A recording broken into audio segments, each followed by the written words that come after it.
High বন্ধুরা, শুভ সকাল, শুভ শুক্রবার। সবাই কেমন আছেন? আশা করি ভালো আছেন। আপনাদের আশীর্বাদে আমরাও ভালো আছি। তবে আমি খুব একটা ভালো নেই, কারণ কালকের সময় হলো। যাই হোক, খুব চিন্তায় ছিলাম।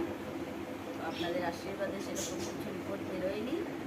পেটে ইনফেকশন হয়েছে, খাদ্য নালীতে ইনফেকশন, আর এবারে চর্বি রয়েছে।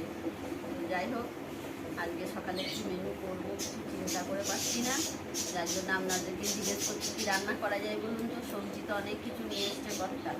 দেখুন, এই যে এগুলো চিচিঙ্গা না কি বলে, ভাবছি চিংড়ি মাছ দিয়ে করবো। আর হবে ঝিঙে, এই গাছের ঝিঙে দেখুন, আমার ছেলে গাছ লাগিয়েছে, গাছের ঝিঙে হয়েছে। গাছের ঝিঙে আলু দিয়ে পোস্ত হবে, করলা ভাজা হবে।